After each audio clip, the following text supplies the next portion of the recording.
As the Jim Crow era ended and schools were desegregated, many Memphis families felt their prayers had finally been answered. Yeah, and inspired by a message of hope from leaders like Dr. Martin Luther King Jr., folks across the country and here in Memphis stood up, demanding the justice they'd long been denied. Fox 13's Kate Beery shares the story of a civil rights activist who marched alongside Dr. King and continues his fight today as we celebrate Black History Month. I have a dream that my 4 little children will one day live in a nation where they will not be judged by the color of their skin, but by the content of their character. I have a dream today. The profound and far-reaching words of a 34-year-old Dr. Martin Luther King Jr. sparked excitement and enthusiasm in a 13-year-old Carrie Louise Pinson. I have a dream. And I heard this man's voice on the TV, and I just stopped in my steps. And I thought, who is he? The youngest of 6 children, Pinson grew up in Bridgewater, which is now part of Cordova. We were in turmoil, to be honest with you. Bridgewater is a Black community, and most of my neighbors were just as poor as I was. But Pinson always believed in her ability to succeed, despite being born into a deeply segregated South. I was determined, I have got to have a better life.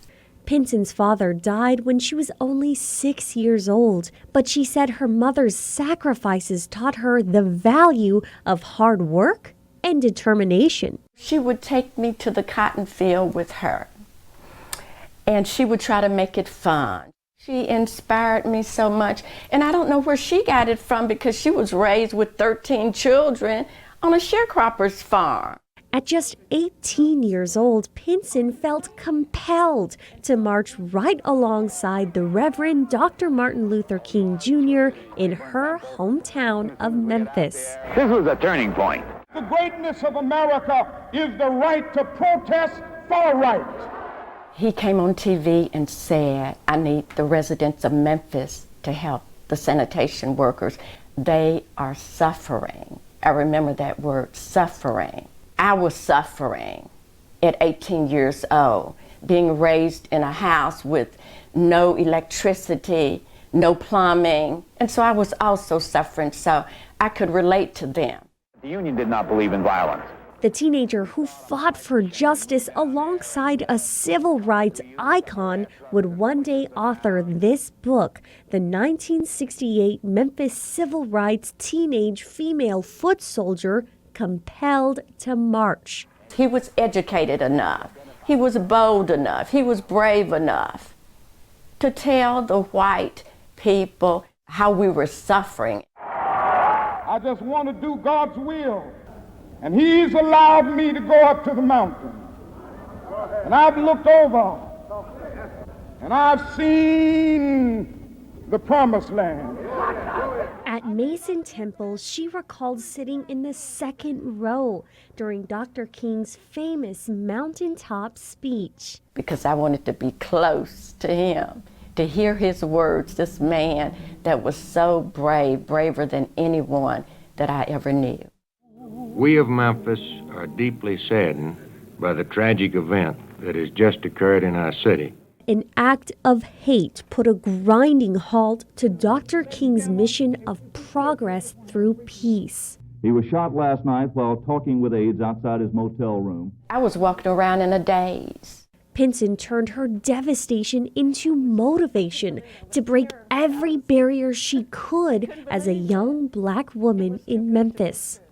Injustice anywhere is a threat to justice everywhere. I wanted to do better than what my parents and my ancestors had done. I am a man. And after witnessing one of the most infamous moments in the history of Memphis, that 18-year-old champion for change attended Henderson Business College, the Memphis Business School of Commerce, and ultimately Memphis State University.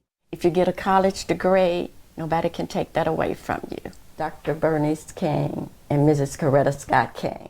Touched by her brush with history, Pinson dedicated her life to fighting for equality and supporting political figures who she felt could create change, like Reverend Jesse Jackson. He autographed it and said, "Excel."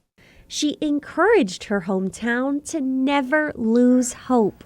If one black person suffers, if one black person is down, we are all down.